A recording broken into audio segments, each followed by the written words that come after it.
A reading from the book of Judges. The children of Israel offended the Lord by serving the Baals, abandoning the Lord, the God of their fathers, who led them out of the land of Egypt. They followed the other gods of the various nations around them, and by their worship of these gods provoked the Lord. Because they had thus abandoned him and served Baal and the Ashtaroth, the anger of the Lord flared up against Israel, and he delivered them over to plunderers who despoiled them. He allowed them to fall into the power of their enemies round about, whom they were no longer able to withstand. Whatever they undertook, the Lord turned into disaster for them, as in his warning he had sworn he would do, till they were in great distress. Even when the Lord raised up judges to deliver them from the power of their despoilers, they did not listen to their judges, but abandoned themselves to the worship of other gods. They were quick to stray from the way their fathers had taken, and did not follow their example of obedience to the commandments of the Lord. Whenever the Lord raised up judges for them, he would be with the judge and save them from the power of their enemies. As long as the judge lived, it was thus the Lord took pity on their distressful cries of affliction under their oppressors. But when the judge died, they would relapse and do worse than their ancestors, following other gods in service and worship, relinquishing none of their evil practices or stubborn conduct. The word of the Lord. The responsorial psalm. The response is, "Remember us, O Lord, as you favor your people." They did not exterminate the peoples as the Lord had commanded them, but mingled with the nations and learned their works. Remember us, O Lord, as you favor your people. They served their idols, which became a snare for them. They sacrificed their sons and their daughters to demons. Remember us, O Lord, as you favor your people.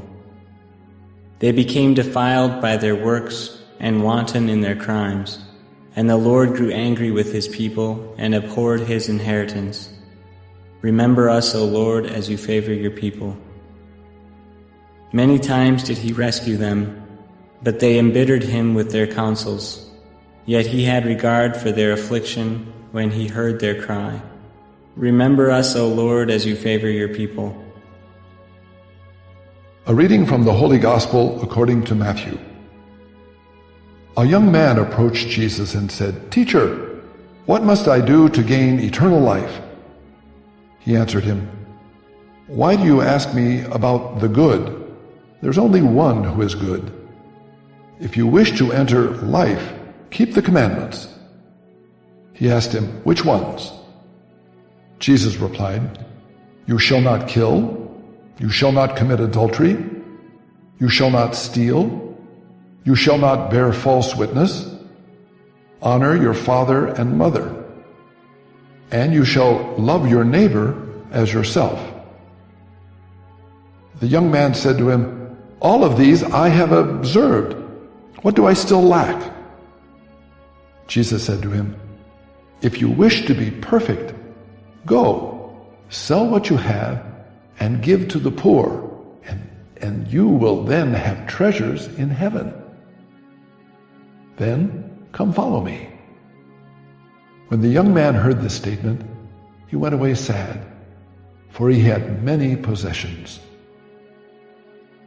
The Gospel of the Lord.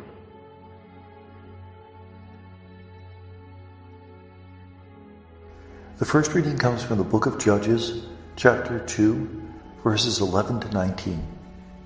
In these verses, we hear a pattern that develops with the people of Israel.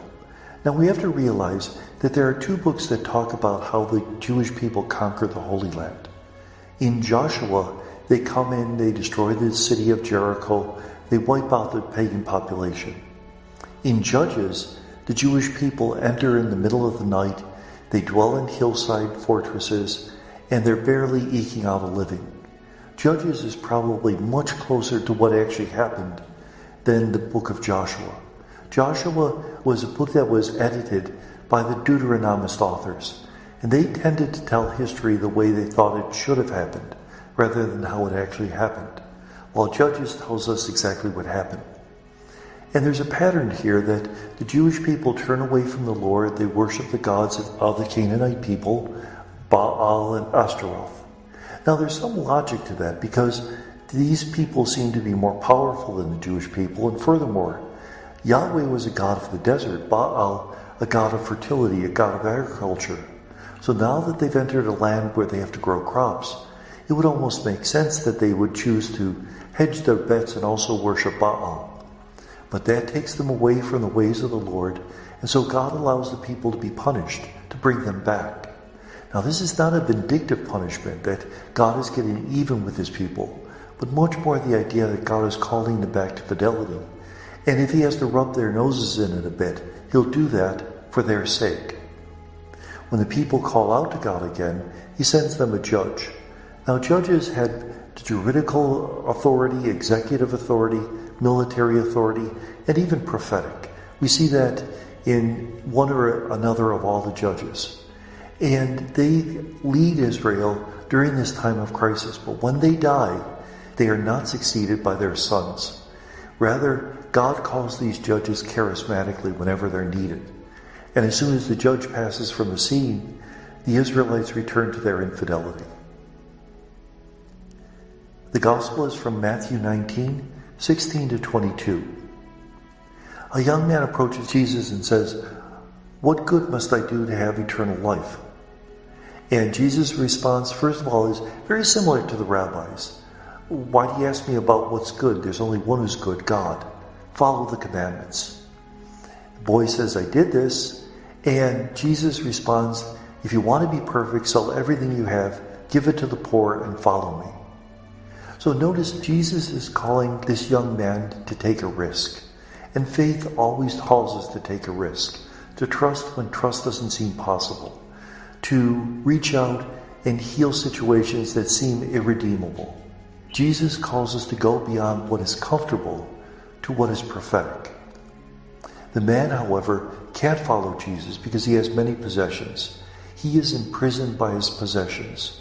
And this is why Jesus, throughout the Gospels, seems to have an affinity to those who are poor, those who are broken, because they're the ones who are most ready to accept him into their lives. They need him, and they know that. Whereas the young man who had many possessions was practicing a form of idolatry.